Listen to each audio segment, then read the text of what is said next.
E rickshaw charger में transformer का उपयोग होता है, ठीक है ना। उसमें आयरन कोर और कार्बन कोर दोनों ट्रांसफार्मर का उपयोग होता है।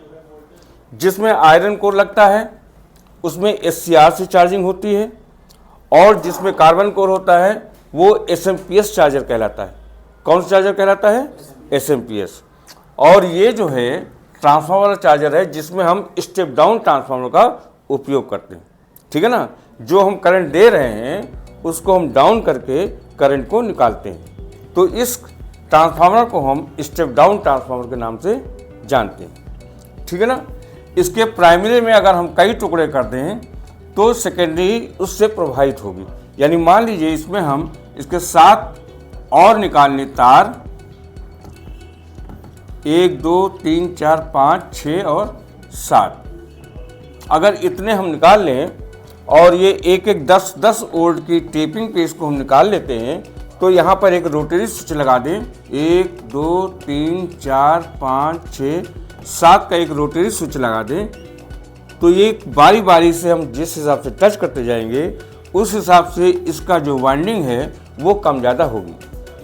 और जब ये कम ज़्यादा होगी तो सेकेंडरी में भी वोल्टेज कम ज़्यादा होंगे। इसलिए बैटरी को चार्ज करने के लिए अगर हमें जल्दी चार्ज करना है तो लो वोल्टेज पर लगाएंगे, अगर उसको धीरे चार्ज करना है तो हाई वोल्टेज पर लगाएंगे।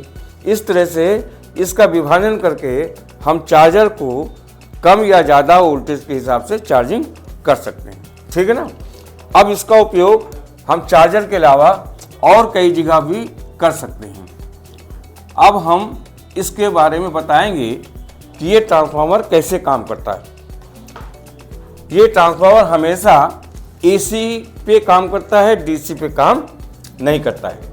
मान लीजिए एक हम करंट दे रहे हैं जिसमें एक पॉजिटिव और नेगेटिव बह रहा है। दूसरे तार पे अगर इसमें ने फेज दिया है और इधर न्यूट्रल दे रहे हैं, तो न्यूट्रल में उस समय जिस समय पॉजिटिव चल रहा होता है उस समय ये नेगेटिव चलेगा, और जब ये नेगेटिव चलेगा तो दूसरे तार में ये पॉजिटिव चलेगा, और जब ये पॉजिटिव चलेगा तो इसमें क्या चलेगा? नेगेटिव, और जब ये नेगेटिव है तो इसमें क्या चलेगा? पॉजिटिव, ठीक है ना। इस तरह से करंट ये एक दूसरे के अल्टरनेट है। यानी यहाँ पर भी प्लस माइनस और यहाँ पर माइनस प्लस, और इधर भी देखोगे तो प्लस और माइनस, ठीक है ना। तो हम इस हिसाब से देखें अल्टरनेट, एक तार में पॉजिटिव बहेगा तो दूसरे में नेगेटिव, दूसरे में नेगेटिव बहता है तीसरे में पॉजिटिव। अब ये करंट जब हम दूसरी तरफ देंगे तो ये एक दूसरे के अल्टरनेट हो जाएंगे। यानी अगर यहाँ पॉजिटिव बह रहा है तो ऊपर वाले छोर में नेगेटिव हो जाएगा, और जहाँ पर ये नेगेटिव है वहाँ पर ये पॉजिटिव हो जानी, यानी यहाँ पर भी अल्टरनेट हो गया। ये जो करंट बह रहा है उसका अल्टरनेट इधर हो गया, इसी तरह से इसका भी अल्टरनेट हो गया, ठीक है ना। जब हम स्टेप डाउन बनाते हैं तो ये फ्रिक्वेंसी डाउन हो जाती है, और जब हाई बनाते हैं तो वो फ्रिक्वेंसी इससे ज़्यादा ऊंची हो जाती है, ठीक है ना। तो ये स्टेप डाउन ट्रांसफार्मर है। इस पे जो है वोल्टेज प्राइमरी की अपेक्षा कम निकलेंगे। अब अगर इसको हम DC में उपयोग करना है तो DC में इसको करने के लिए DC को AC में बदलना होगा। अगर हम AC में नहीं बदलेंगे तो ये काम नहीं करेगा। AC में बदलने के क्या करेंगे कि यहाँ पर एक स्विच लगाएंगे,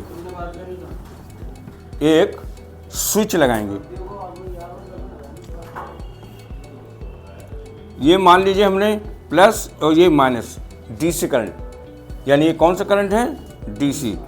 आप एक सिरे पे DC दे दें, चाहे नेगेटिव दे दें चाहे पॉजिटिव दे दें, और दूसरे सिरे पे एक स्विच के थ्रू इस पे आप DC दे दें, ठीक है ना।